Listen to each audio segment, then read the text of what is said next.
Swahili itawatoroka kidogo, but I believe God will speak to each one of us accordingly to the glory and honor of his holy name. Our heads bowed, our eyes closed as we seek the divine guidance. Father, Lord, we humble our hearts before you with thanksgiving and gratitude in our hearts. Lord, may you anoint my lips and use me accordingly to the glory and honor of your holy name. May your name be glorified, for it is our humble prayer, believing and trusting in Jesus' name. Amen. Our topic for our meditation this Sabbath morning: while you're asleep. While you're asleep. Wakati umelala. Sijui Waswahili kama nimetafsiri vizuri. Wakati umelala. Wacha niulize watoto. Watoto mpo? Hello? Happy Sabbath? Kwa nini tunalala? Mtoto gani anaweza niambia sababu ya kulala? Kwa nini watu ikifika usiku wanaenda kulala? Kwa nini? Mtoto? Yes? Kupumzika. Hallelujah. Sababu ingine ya kulala? Somebody? Watoto?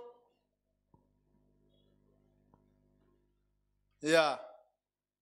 Naamini huyu mtoto amezungumza. Sababu watu tunaenda kupumzika ni kwa sababu ya uchovu. Na Mungu yeye ndiye aliyeumba usiku na mchana, ili mchana tufanye kazi na usiku tuweze kupumzika na kulala, kwa sababu yeye ndiye aliyeamrisha hivyo. Kwa hivyo unapolala unatulia.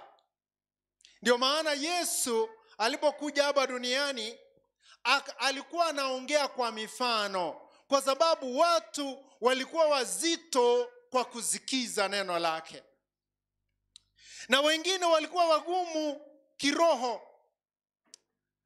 Akawatolea mfano mmoja akisema ufalme wa mbingu ama ufalme wa mbinguni, kwa sababu alikuja kutuelekeza, kutuonyesha na kutufahamisha juu ya jambo ambalo lilimleta ulimwenguni.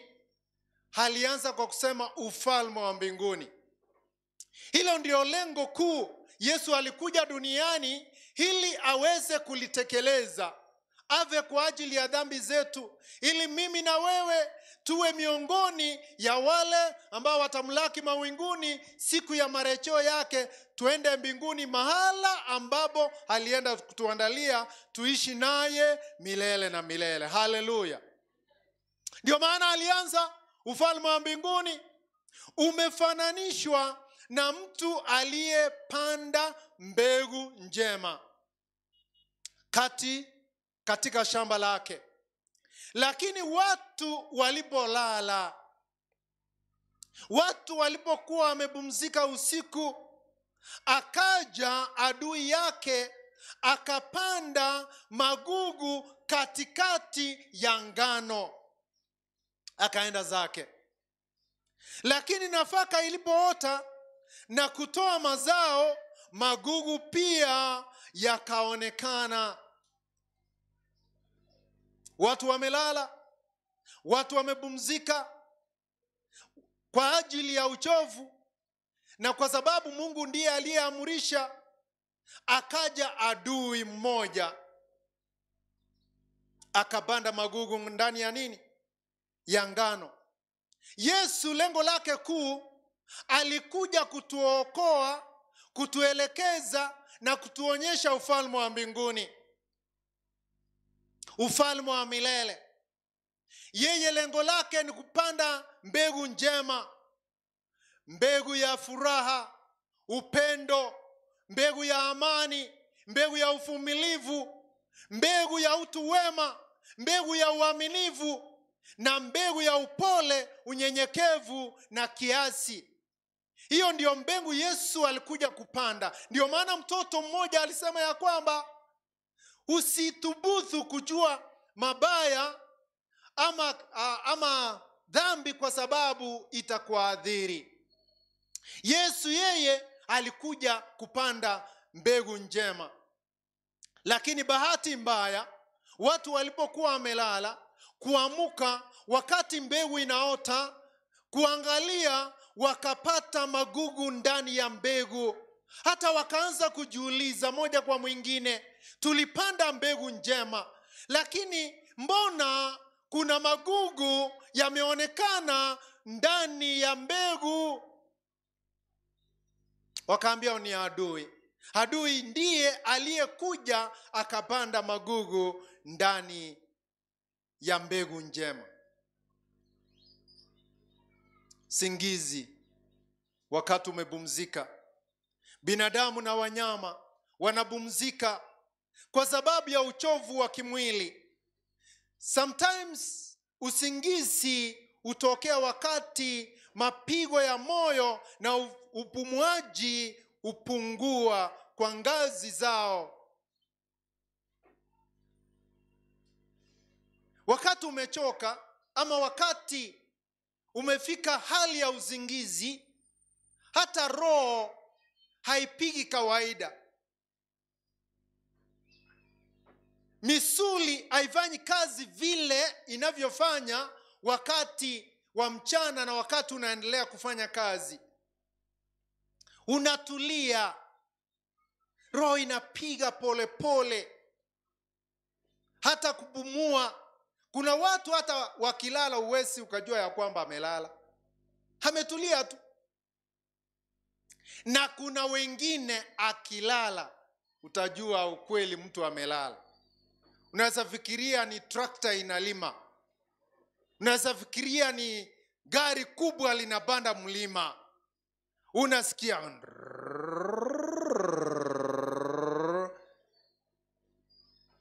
hiyo ndio hali ya kila mtu. Mungu amembariki kivyake. Kwa hivyo shughuli zote zinasimama. Lakini pia katika uzingizi kuna watu ambao wako na matatizo ya uzingizi. Kwa madaktari kuna neno tunaita parasomnias. Hii ni tatizo la uzingizi. Unapata mtu amelala, lakini anaamka akiwa amelala, anaanza kutembea akiwa amelala, anaanza kutembea. Hata wengine anaingia kitchen, anapika, anakula, anarudi kulala akiwa still katika hali ya uzingizi. Kuna wengine wanaongea ndani ya uzingizi. Nakumbuka wakati nilikuwa high school, kulikuwa na kijana alikuwa anatangulia mbele sana line ya chakula. Sasa siku moja ni kama hakutangulia. Sasa ikafika usiku, akaanza kuongea na kuzungumza. Kwa nini umenitangulia? Unafikiria kesho usinitangulie tena? Songa mbele. So akiwa uzingizini, songa mbele. Kafika karibu na kusavu, akasaviwa ugali. Kasema, umeniwekea kidogo. Hiyo ni uzingizi, akiwa anaongea akiwa ndani ya uzingizi. Mpaka nikashangaa ukweli, watu huongea. Si mmoja, ni wengi. Hata wengine anaweka mambo yote alikuwa afanye kwa siku, ikifika usiku anaanza kuyazungumza ndani ya uzingizi. That is a problem. I'm not talking about uzingizi kama huo. Lengo langu kuu siku ya leo ni kuzungumzia juu ya usingizi wa kiroho. Je, wewe ambaye ni msikilizaji wangu, wewe unayenitazama, wewe unayenisikiza, je, wewe umelala kiroho ama umeamka. Ni mambo yapi unayofanya katika uso wa dunia yanaonyesha wazi kama wewe umelala ama umeamka. Tunapotumia muda wetu vizuri, jinsi Mungu ametupangia, tunapotenda yaliyo mema, tunapotenda yaliyo makusudio ya Kristo Yesu, tukitumia muda wetu vizuri, basi tutaokoa muda wetu kiroho, kwa sababu Yesu anarejesha ufalme wake. Tumeishi nyakati ama tumefika wakati maasi yamejaa katika uso wa dunia. Tunaishi wakati ambapo tuna Wakristo wengi waliokufa kiroho kuliko wale walio hai. Wakati tabia mbaya zimezidi tabia nzuri. Nakumbuka siku mojawapo ya marais wa zamani wa Afrika Kusini ambaye alikuwa anaitwa Jacob Zuma. Siku moja, sijui kama alikuwa anahutubia wachungaji, akasema, wakati nilikuwa kijana, kanisa zilikuwa chache, Wakristo wachache, wachungaji wachache, na hata maovu na maasi yalikuwa machache. Lakini siku hizi kuna Wakristo wengi, makanisa ni mengi, wachungaji ni wengi, kila town kuna makanisa mengi, lakini pia maovu na maasi yamejaa ulimwenguni. Sasa akauliza wachungaji, shida iko wapi? Shida ipo wapi? Kuna kitu kibaya mahali. Kwa sababu it is supposed to be the other way around.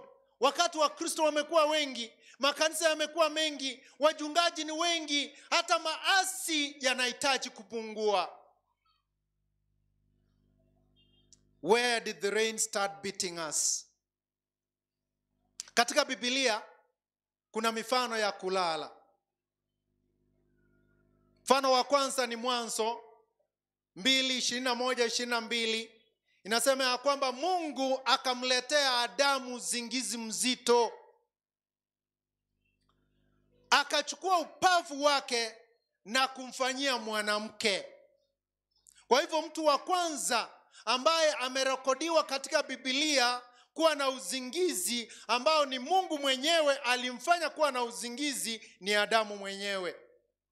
Lakini kwa sababu Mungu mwenyewe halikuwa na kusudi ya usingizi huo. Mtu wa pili, Samueli wa kwanza 2:12-17,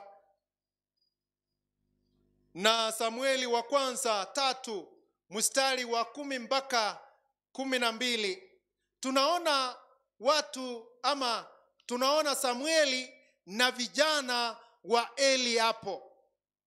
Samueli alipozaliwa, ikatimia umri fulani, mama yake akamtua, kampeleka mpaka hekaluni, jinsi alivyoahidi Mungu, akamweka pale, akaambia Eli ya kwamba niliahidi Mungu akinibariki na kijana nitamleta aende afanye kazi ya Mwenyezi Mungu. Kwa hivyo nimetekeleza ahadi yangu.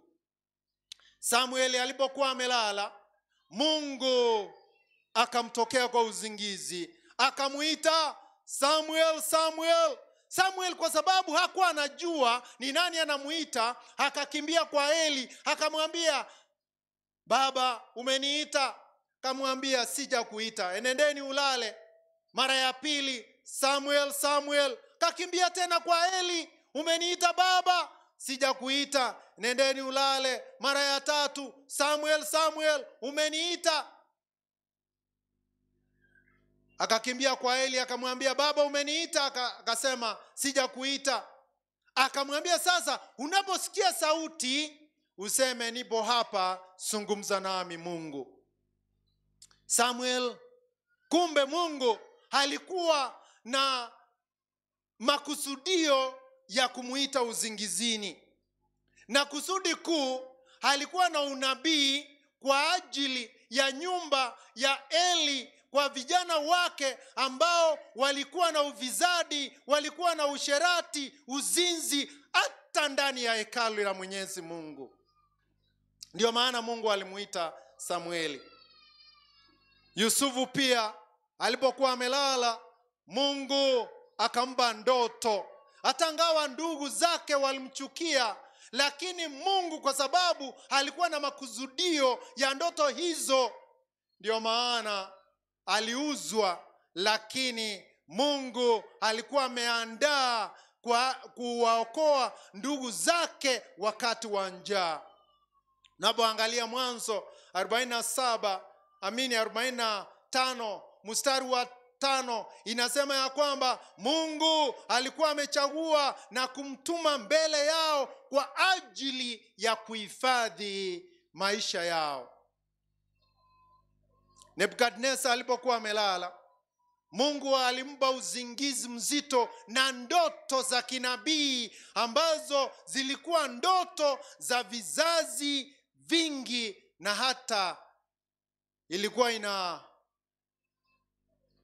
kizazi baada ya kingine hadi marejeo ya Yesu na ufalme wa milele wa Yesu Kristo ambaye ni Bwana na Mwokozi wetu. Nebukadneza hakuelewa, lakini kwa sababu Mungu alitaka kuzungumza nazi ambao tunasikiza, ndio maana alimpa ndoto hizo katika uzingizi. Sio huyo tu, Yesu alipokuwa amelala baada ya kazi nzito, wanafunzi wake walikuwa wanapambana na dhoruba bila kujua ya kwamba aliyekuwa na mamlaka ya dhoruba amelala. Wakajaribu wawezavyo, lakini wakashindwa. Ndiposa wakakumbuka, tulikuwa na Yesu, yuko wapi? Wakaenda wakapata amelala. Wakamwamsha, Yesu, umelala nasi tunaangamia katika dhoruba. Yesu akaamka akakemea dhoruba. Mara nyingi tunapambana na shida zetu. Mara nyingi tuko na matatizo hapa na pale. Mara nyingi tunakumbana na shida si hapa, lakini tunamsahau Yesu, ya kwamba Yesu yupo ambaye ndiye jibu la matatizo yetu. Mathayo 25 mstari wa 5 inasema, wanawali wale 10 walipozinzia na kulala, ndipo bwana harusi akaingia usiku wa manane. Kuna wengi ambao tumelala kiroho, na wakati umelala bila kujua ya kwamba marejeo ya Yesu yako karibu. Je, we ni mojawapo ya wale ambao wamelala uzingizini tungali tunangojea marejeo ya Yesu mara ya pili? Yesu anafananisha mauti kama uzingizi. Wakati rafiki yake ambaye ni Lazaro alipougua na kufa, akaambia wanafunzi wake, twende, rafiki yetu Lazaro amelala, nitakwenda nimwamshe. Wanafunzi wake hawakuelewa, wakasema kama amelala atapona, atakuwa sawa, ataamka yeye mwenyewe. Lakini akawaambia ya kwamba ndugu yetu, rafiki yetu amelala uzingizi wa mauti. Ndio maana wakati mtu ameaga, tunazungumza kupitia kwa neno la Mwenyezi Mungu ya kwamba haya mauti ni uzingizi wa muda mchache tunapongojea kurudi kwa Yesu mara ya pili. Petro alipozimia uzingizi mchana mweupe, Mungu alimpa maono, na maono hayo ni kwa ajili ya kuhubiria watu wasio wa taifa la Kiyahudi. Petro hakuwa anaelewa. Aliona yeye chombo kimeshuka na minyama ya kila aina. Mungu akamwambia, chukueni ua na ule. Petro akasema, hii minyama siwezi nikala, itanitia unajizi. Lakini Mungu akasema, chochote ambacho nimetakaza, hakuna binadamu yeyote atakayesema ni najisi. Petro hakuelewa.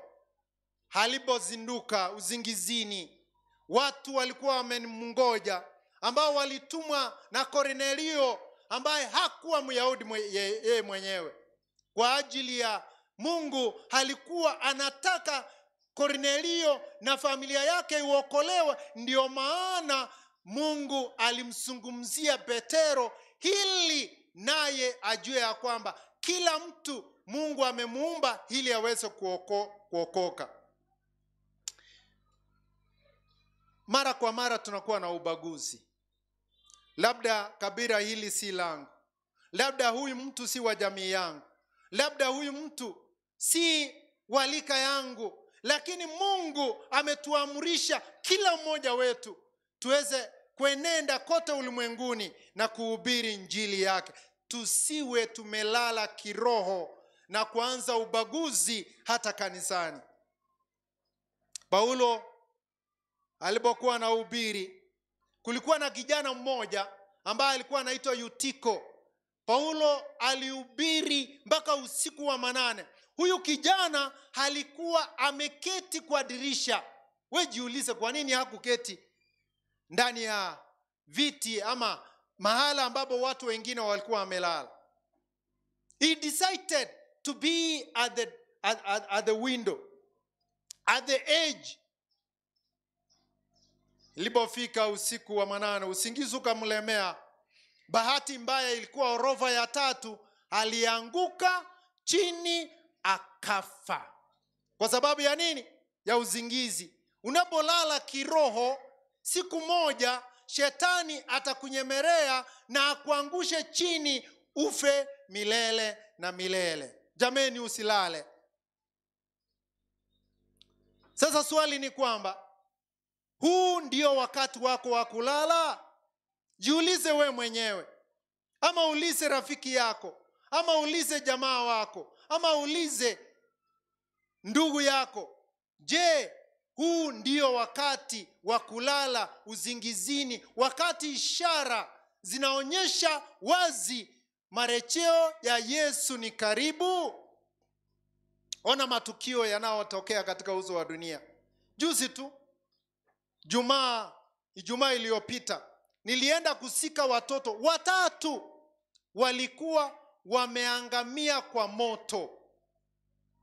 3, 2 wa wazazi wa mzazi ama wazazi mmoja, na mmoja alikuwa nephew.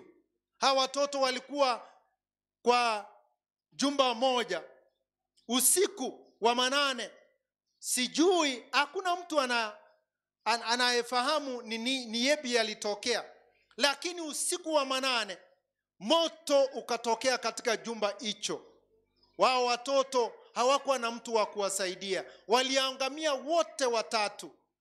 Nilichionea kwa macho, ilikuwa jambo la mshangao. Kuna mengi yanatokea katika uso wa dunia. Kuna visa kama hivyo. Wengine wanauawa, mtu anaua mke wake, mwingine anaua mume wake, wengine wanaua watoto wao, wengine wanaua ndugu zao, wengine wanaua majirani.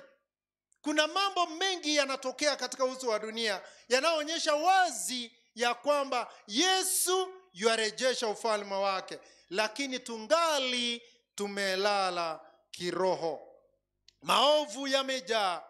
Ndio maana Yesu alisema katika Mathayo 24:12, kwa sababu ya kuongezeka kwa maasi upendo wa wengi umepoa. Jiulize we mwenyewe, je, we ni mmojawapo wa wale ambao upendo umepoa? Wakati umelala kiroho, adui anapanda gugu la usaliti. Wakati umelala kiroho, adui anapanda gugu la ulevi, gugu la kiburi, gugu la ugomvi, gugu la kupigana kanisani, gugu la utekaji nyara, gugu la mauaji, gugu la mauaji ya kinyama, gugu la kushindana kila wakati.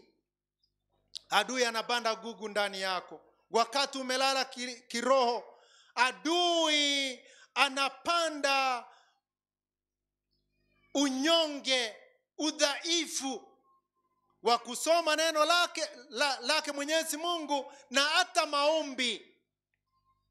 Wakati umelala kiroho, hakuna kuomba.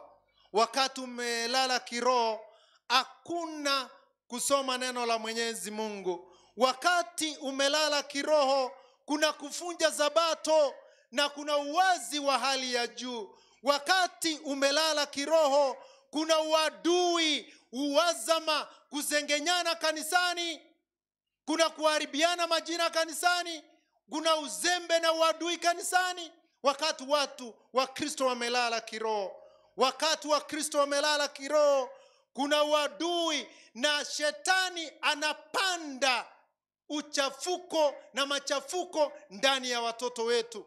Vijana wanaharibika, wanaingia katika usherati, wanaingia katika madawa ya kulevya, matumishi mabaya ya madawa ya kulevya, miadarati, bangi na mengineyo mengi. Kwa sababu wazazi, vijana, watoto tumelala kiroho. Jameni, tunahitaji kuamka. Wakati umelala kiroho, adui anaendelea kuvunja familia zetu. Uaminifu umepungua katika familia zetu. Kuna kutengana, kuna ugomvi na kuna kuvunja ndoa za watu. Wakati umelala kiroho, adui anapanda gugu la ufisadi, gugu la wizi hata kanisani. Adui anapanda matumizi mabaya ya pesa kanisani. Wakati tumelala kiroho, shetani anaiba mioyo yetu na kupanda gugu la maovu ya hali ya juu na giza nene katika mioyo yetu. Wakati umelala kiroho, yatima na wajane wananyimwa haki zao. Wakati umelala kiroho, kuna usherati na uzinzi kanisani, Wakristo kwa Wakristo. Wakati tumelala kiroho, siasa kanisani, kugombeana uongozi kanisani umekuwa jambo la kawaida. When COVID-19 came, it became a new normal. Na kuna mambo yamekuwa new normal hata kanisani, yanakuwa ya kawaida tu. Wakati wengine wanashangaa wa kiroho, wengine wanaona ni mambo ya kawaida. Hata anashangaa, kwa nini unashangaa? Jamani, kuna hasara wakati unaruhusu gugu katika maisha yako ya kiroho. Shetani anakuangamiza, shetani anakudhoofisha, shetani anakuumiza kiroho. Ni kama magugu yanaopigania nafasi zao, ushindana na mazao kwa maji, madini, nishati na jua, na hatimaye mbegu nzuri, mbegu njema inakufa na uwezo ukapata mazao. Pia tukiruhusu shetani apande maovu ndani yetu, ukweli tutaangamia milele na milele. Ndugu na dada zanguni, jiulize we mwenyewe, ni gugu lipi uko nalo katika maisha yako?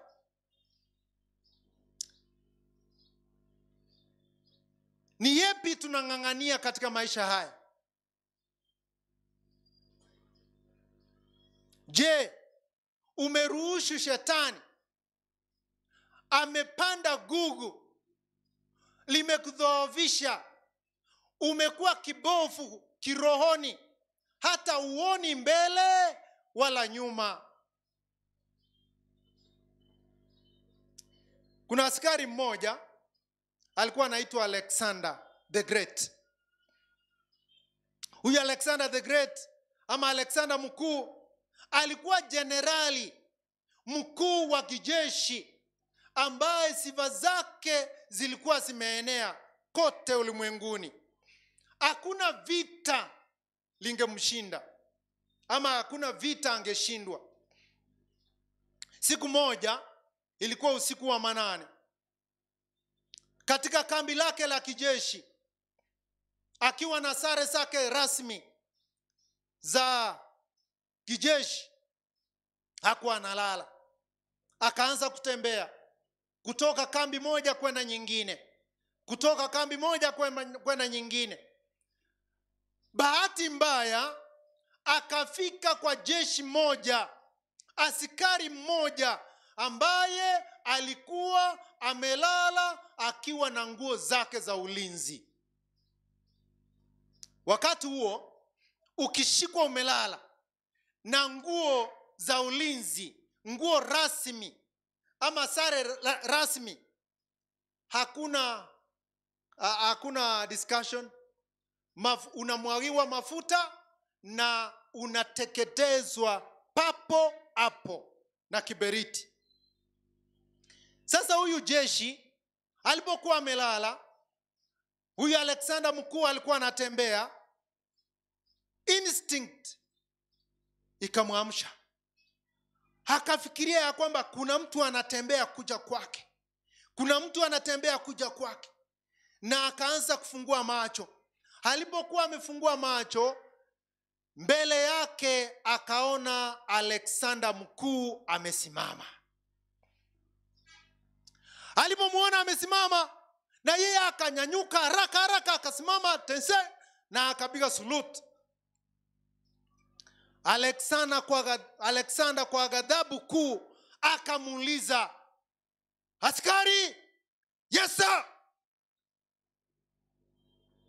unaitwa nani? Akasema, Alexander sir.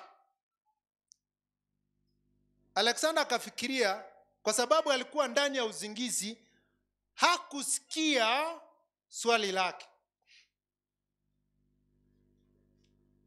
Kamuuliza mara ya pili, askari, akasimama. Akasema, afande sir, jina lako? Alexander sir. Alexander kasema kuna shida hapa. Huyu askari alikuwa na uzingizi, na ndio maana hajaelewa swali langu. Sasa akasema lazima amuulize kwa sauti kuu ili amuamshe. Sasa akajikombozi. Akamuuliza, askari, yes sir, afande sir, niangalie. Kamwangalia kwa macho. Unaniona? Yes sir.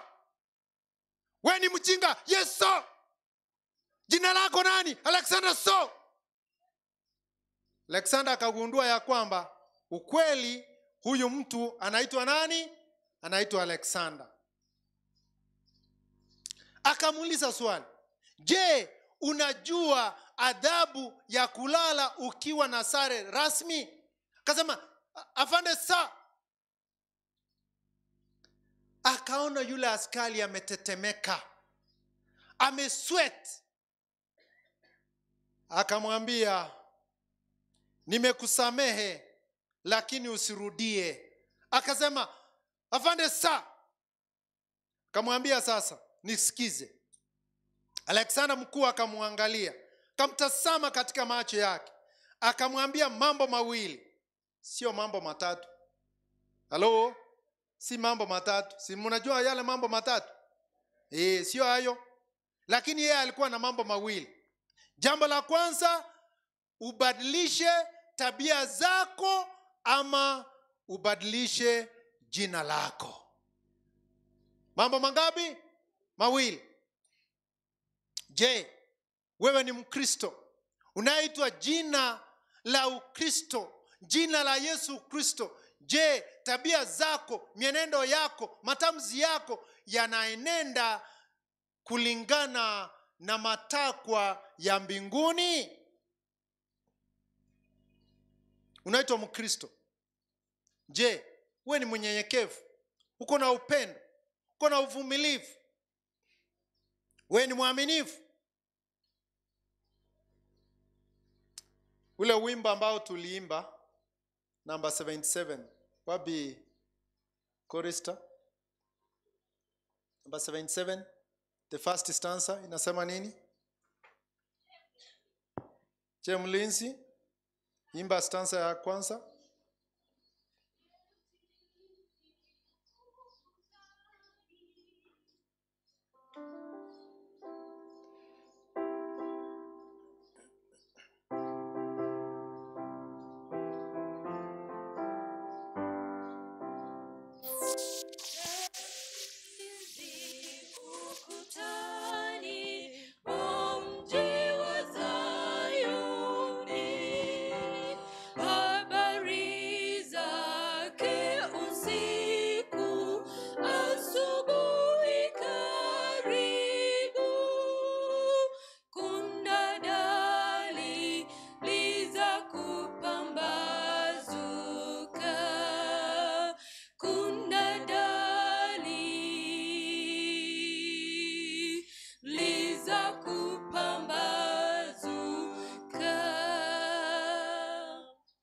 Stanza 3. Tunaona nuru yake, nyota ya asubuhi, nyota tukufu na safi, inang'aa mbinguni. Furahini, wokovu ukaribu. Furahini, wokovu ukaribu. Asante. Je, we unafurahia? Umejioji katika mawazo yako, katika maisha yako? Je, unapotazama matukio katika uso wa dunia, je, unajua ya kwamba wokovu ukaribu tangu tulipoanza kuamini? Ukristo wako ukoje? Mimi na wewe tuliobeba jina la Yesu Kristo, ambalo tunaitwa Wakristo, tukiwa sokoni, tukiwa kwa duka, tukiwa kazini, tukiwa tunatembea, tukiwa na marafiki, tukiwa chuoni, tukiwa mahala popote tulipo, je, tunabeba jina hilo la Kristo Yesu na tabia zake?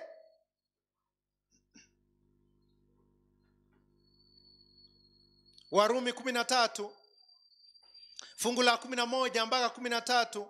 11 inasema, nanyi fanyeni hivi mkiujua wakati ya kuwa saa ya kuamuka katika uzingizi imekwisha kuwadia. Na kwa maana sasa wokovu wetu hu karibu nasi zaidi kuliko tulipoanza kuamini. Jameni, wokovu wetu uko karibu.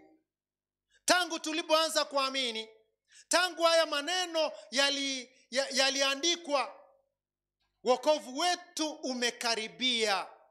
Uko karibu sana kuliko jana. Usiku umeendelea sana, mjana umekaribia. Basi na tuyavue matendo ya giza na kuzivaa silaha za nuru. Tuenende kwa adabu kama mchana, si kwa ulavi na ulevi, si katika ufisadi na tamaa mbaya, si kwa ugomvi na usuda. Kama Alexander hakulala, Yesu mwenyewe hakulala. Yesu alikuwa anaomba. Ukiangalia Marko 1:35, alikuwa anaamka asubuhi, alfajiri na mapema, anaenda kuomba.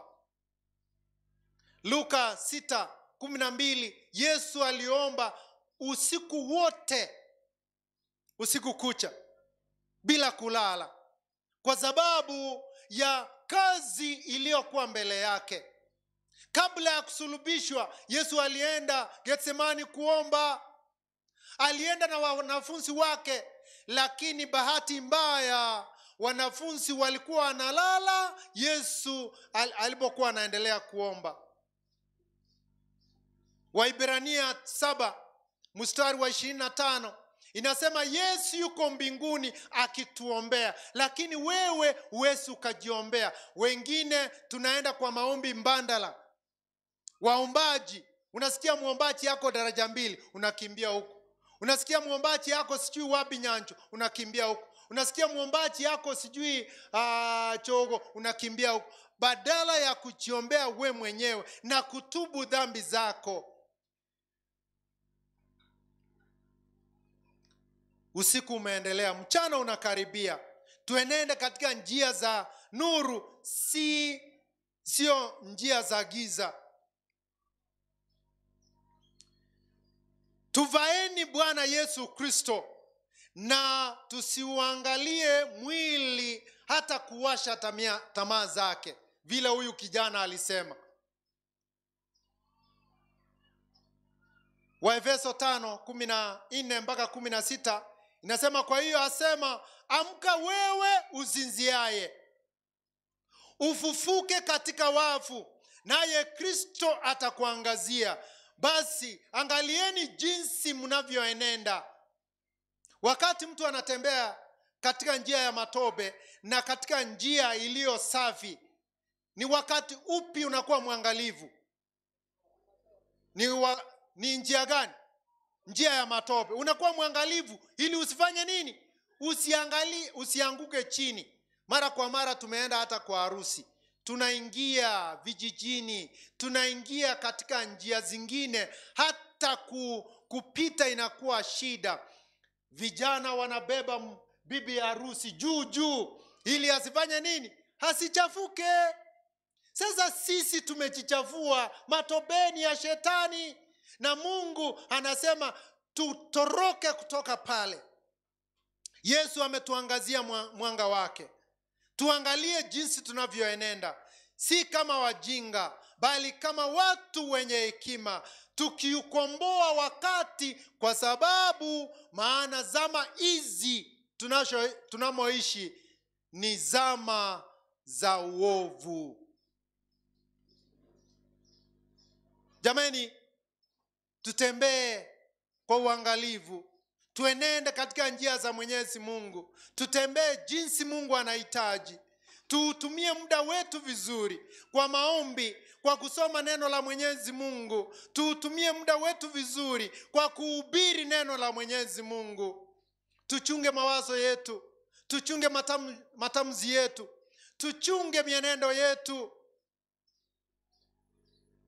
Mbingu inalia inapokuangalia we Mkristo ukitembea katika njia chafu. Tunaonya tutoroke kutoka pale. Tukeshe na kuomba jinsi Yesu alipoambia wanafunzi wake, kesheni na muombe. Mwili ni mdhaifu, hata ingawa roho inakubali, lakini mwili ni mdhaifu. Tukeshe na kuomba. Tuenende katika njia za Mwenyezi Mungu, kwa sababu muda tulio nao ni muda wa jioni, wakati Yesu ako karibu kutoka katika kiti chake cha enzi ili aje kutupeleka mbinguni, kututoa katika nchi hii, dunia hii ya uovu, ya magonjwa, ya vifo, dunia ya ugomvi, dunia ya machafuko, dunia mbovu. Yesu anakuhitaji.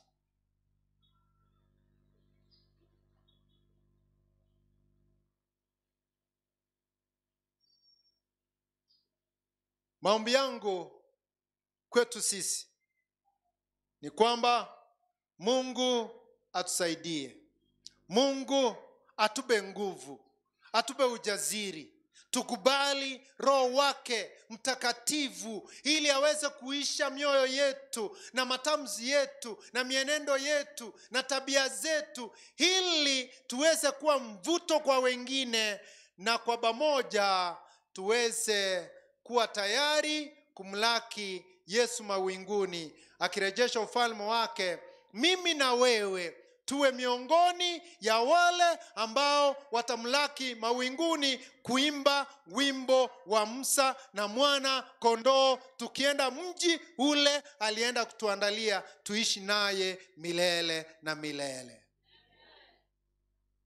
That's my prayer, and I believe that is your prayer. Na kama hilo ndilo ombi lako, ningependa unyanyuke kutoka kwa kiti chako, kwa miguu yako miwili. Tusimame tunapoimba sura ya stanza ya pili na ya mwisho.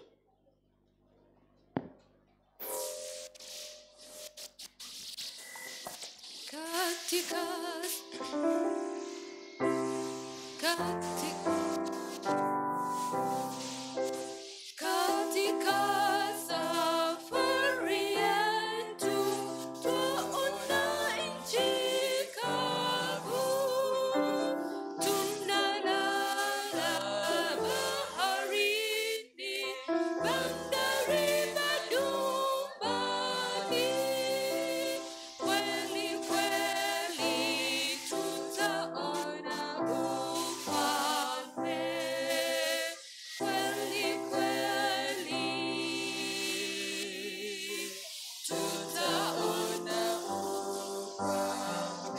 tunapojitayarisha kuona ufalme wa mbinguni.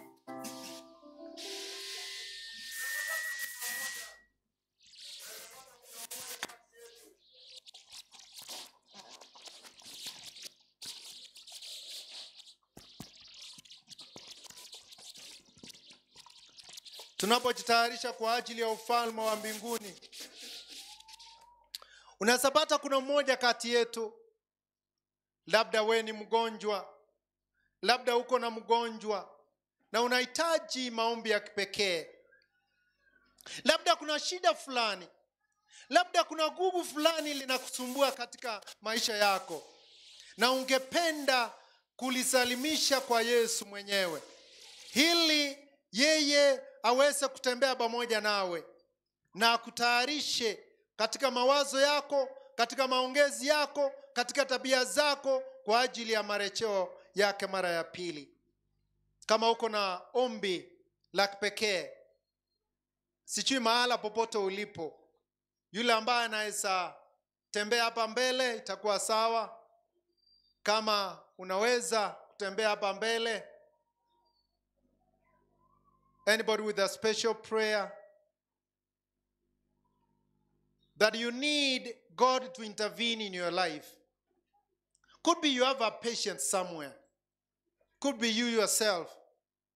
Unaweza kuwa na jambo fulani unalihitaji Mwenyezi Mungu alishughulikie, na kuomba utembee mbele. Na pia kama hujawahi kupokea ubatizo, pia unaweza tembea mbele kwa ajili ya ombi. Pia unahitaji, Mungu anakuhitaji. Mungu ndiye anayejua shida zetu. Mungu ndiye anayejua mawazo yetu. Mungu ndiye anayejua unyonge na udhaifu wetu. Mungu ndiye anayefahamu kinachotusumbua katika mioyo yetu.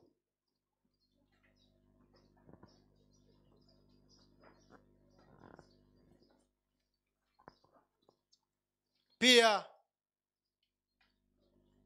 kama hujawahi kupokea ubatizo, ama kama kwa njia moja ama nyingine umerudi nyuma, pia unaweza tembea mbele, kwa sababu Mungu anakuhitaji.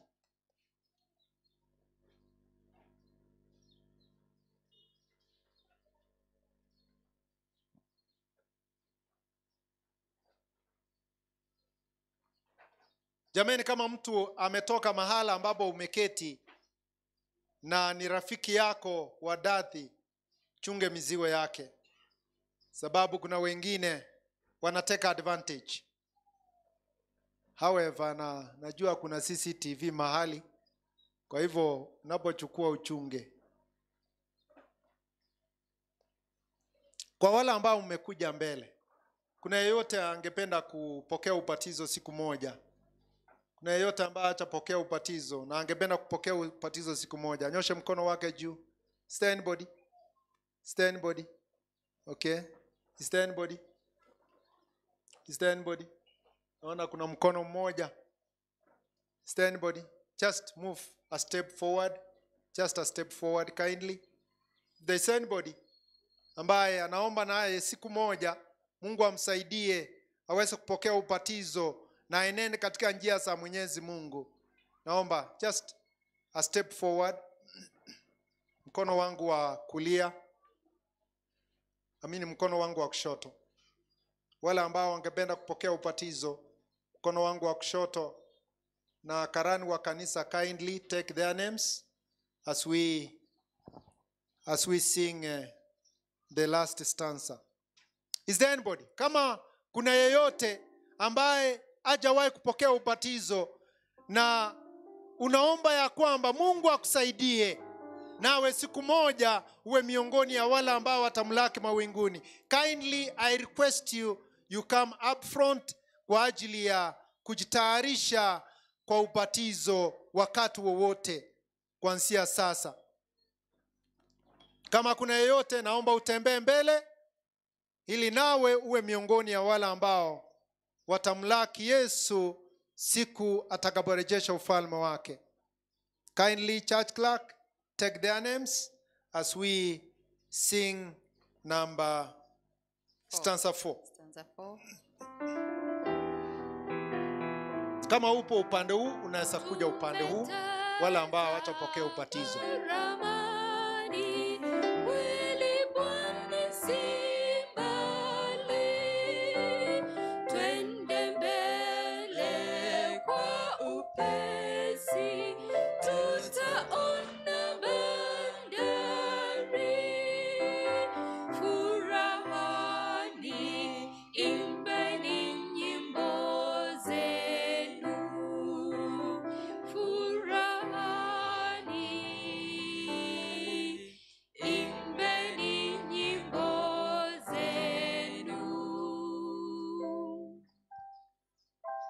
Tukiwa tumetulia, kama we pia ungeweza kufika hapa, tunapoomba tonyosha mkono wako juu kwa ajili la ombi la kipekee. Tunaomba.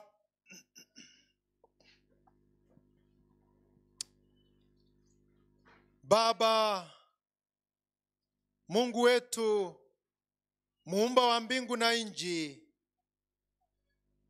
wewe ndiye msaada wetu. Wewe ndiwe ngao letu. Wewe ndiye mwokozi wetu. Wewe ndiye tabibu mkuu. Na wewe ndiye unaye mamlaka ya mambo na matukio yote yanayotokea katika uso wa dunia. Baba Mungu, sifa na utukufu zikurudie milele na milele. Asante kwa sababu ya umbali huu ambao umetuleta Jehova. Asante kwa sababu ya kibaji cha uhai. Asante kwa sababu ya kumtuma mwanao Yesu Kristo kufa kwa ajili ya dhambi zetu, ili aweze kutuokoa kutokana na kuangamia milele. Mungu, asante kwa sababu umezungumza nasi siku ya leo, kwa sababu shetani anatuandama, anatutafuta kila kuchao. Yeye amepanda magugu kati yetu, lakini Yesu, kwa sababu wewe ndiye muweza, tunaomba umkemee katika jina lako tukufu. Mungu, tushike mikono, tembea pamoja nasi. Giza ni nene, uovu umejaa, maasi yamejaa, na Mungu, bila wewe hatutashinda. Baba, tunaomba utushike mikono yetu. Wote ambao wamekuja hapa mbele, Baba, kila mtu amekuja akiwa na sababu na tatizo na haja mbalimbali. Mungu, na wakabidhi wote mikononi mwako. Unafahamu kila mmoja, wa kike na wa kiume, vijana na watoto. Unafahamu mawazo yao na unafahamu tabia zao. Baba, kama kuna yeyote ambaye ni mgonjwa kati yetu, tunaomba uponyaji katika jina la Yesu. Kama kuna yeyote ambaye ako na mgonjwa hospitalini na hata nyumbani, tunaomba uponyaji katika jina la Yesu. Kama kuna yeyote ndoa yake imeporomoka na inaenda kufunjika, Baba, tunaomba uiokoe katika jina la Yesu. Kwa sababu shetani anaweza kuwa amepanda gugu la usherati na uzinzi, ugomvi, vita. Baba, tunaomba ukemee hayo yote katika jina la Yesu. Kuna wengine watoto wao wameingia katika madawa ya kulevi, miadarati na bangi. Baba, tunaomba ukemee katika jina la Yesu, ili hao watoto waenende katika njia zako na mapito yako. Kuna wengine waume zao wameingia katika ulevi, ulavi, usherati. Baba, tunaomba waokoe kutoka kwao, ili Mungu, tabia za kishetani usikemee katika jina lako kuu. Baba, kuna wengine ambao wako na shida ya kifedha. Baba tunaomba ufungue njia zako, kwa sababu we ndiye muweza. Fedha na dhahabu zinatoka kwako. Baba tunaomba ufungue njia zako. Wengine hawana kazi, wengine wanatafuta kazi ya kufanya. Baba tunaomba ufungue njia zako, wamimininie mibaraka yako tele, na jina lako liendelee kutukuzwa na kuhimidiwa milele. Baba, wengine hawana makazi. Baba tunaomba ufungue njia zako ili wawe na makazi na jina lako liendelee kutukuzwa. Ubariki kila mshiriki katika kanisa hili. Mahitaji mengine ambayo singeweza kuyataja, Mungu unayajua. Baba tunaomba uyatimize kwa utukufu wa jina lako, na jina lako liendelee kutukuzwa milele na milele. Unajua haja zao, unajua mahitaji yao, unajua unyonge wao. Baba tunaomba uwatembelee sasa hivi.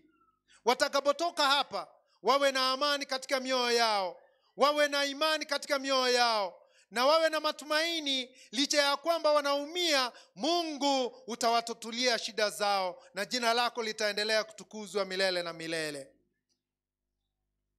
Kuna wengine ambao wamejitoa. Baba tunaomba pia wawaguse ili waweze kutembea na kuenenda katika njia zako. Na hata wale ambao wangeweza kufika hapa mbele, wamenyosha mikono yao juu. Baba, ona hiyo mikono ambayo imenyoshwa, na uwabariki, wafikie katika mahitaji yao yote, na jina lako liendelee kutukuzwa.